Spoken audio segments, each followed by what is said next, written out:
Hi, I'm Heretic, and this is Record of Fairchild by Thomas Dolby. I thought it might be interesting to show you around a cover version of the song that I've produced, and hopefully give you some insight into the original and show you a little bit about how the music software works that I use to create these cover versions. So we're looking at a program called Logic Pro, and we're looking at the Arrange window.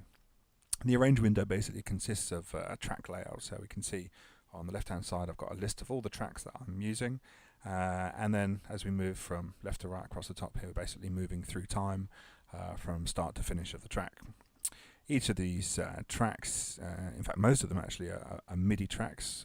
They simply contain MIDI data that I've programmed into each one of these little regions, and alongside that there's a few audio files sitting in here.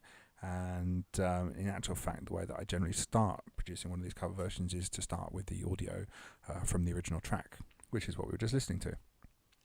So the first thing I do, having imported some audio into Logic, is to map out the structure of the song. If I'm going to follow the same structure, then I'll just map it out exactly as the original, which is what I've done in this case, although I have extended the introduction on my version. You can see that I have about 40 odd bars of introduction that don't exist in the original version of the song. Looking up at the top here, I have these markers signifying the different sections, and we'll look at each one of those in turn and examine the chords and the different parts that make up each of those sections. Having mapped in the structure of the song, the next thing I do is map in tempo changes, and you can see if I just pull this area down here that there's quite a lot of tempo movement going on. I go from 150 beats per minute right up to 175 very briefly, and there's an awful lot of movement going on in this track, which you may not be aware of initially listening to it. So let's have a look at the A section. So the A section in my arrangement is the introduction, the four chords that repeat over. Those chords are G major, E minor, then an open inversion of G, and then A major. And basically my arrangement is introducing those chords in a series of different instruments played in slightly different inversions with arpeggios and things like that. I have a drum track which introduces some cymbals, and there's some interesting hi-hat and rimshot stuff going on in there.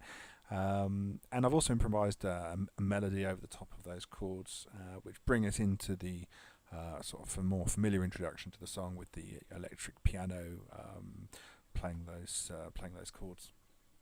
There's a few references in my version as well to a much earlier version of this song that never really saw the light of day. So there's a synth string sound down here, which you'll hear first of all actually, and then there's an arpeggiator playing a square wave synth sound, which I really love. And there's a few samples in here as well actually. I said most of this data up here is all MIDI data, but there's actually a sample down here taken from the original track of the Chilean air traffic controller, and then there's also a sample here of a plane flying overhead, which as you can see is introduced here but actually then comes back a bit later towards the conclusion of the song. Let's give it a quick listen then. And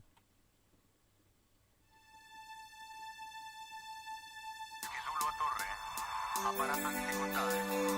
Pido permiso inmediato de aterrizaje. Cambio. Whisky Zulu Torre, tratando de nivelar. Imposible visibilidad. Motor no responde. Cambio. Whisky Zulu Torre, tratando de nivelar. Imposible visibilidad. Motor no responde. Cambio.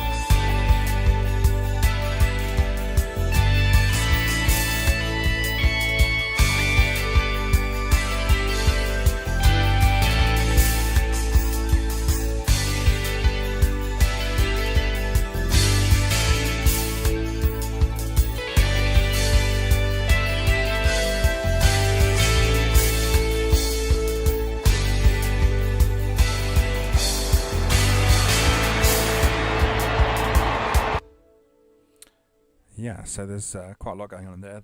The screens that you saw flying across, I was just showing you the chords that are being played on this particular track here, this guitar arpeggio, and the plugin itself is a plugin called Slayer, which you saw briefly as well.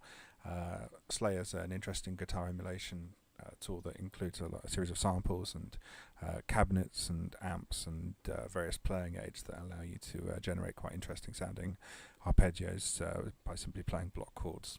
So the few other things that you heard going on in there, as I said, there's what I love actually is this arpeggio being played over here. Again, I'm using some inversions and slightly changed versions of the chords.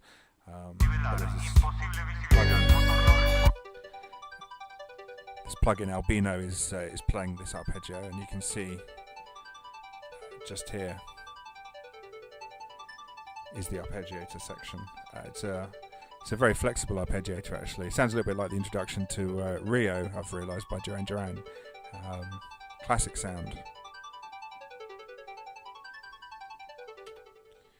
And then you've got the various guitar and piano parts, as I say earlier, that kind of bring the track together.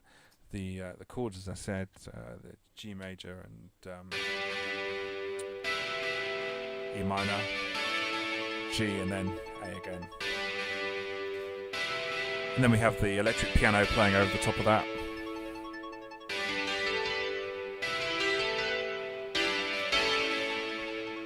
We can build the whole track up.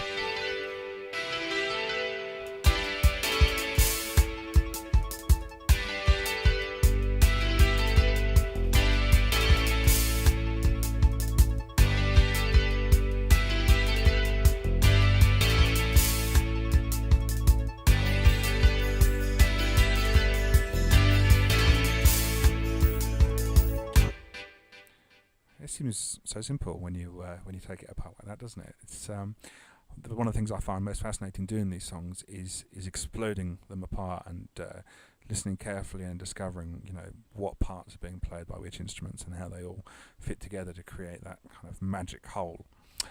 Okay, so so that's the A section. We just heard the plane coming into flying over our heads, so I'll just let that play through again quickly, and then we'll look at the next section.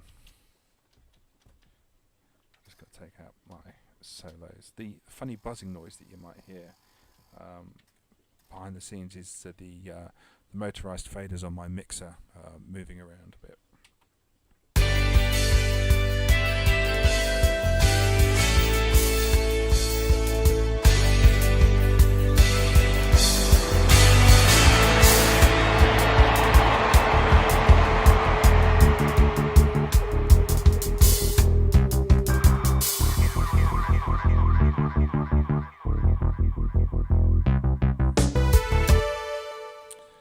So there's that bass part coming in, which you'll all recognise.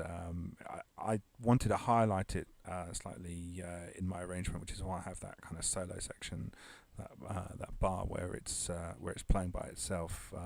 It's a brilliant kind of dub-sounding bass part, and I wanted to bring that to the fore. So we'll move on to look at the B section, which is the main melody part.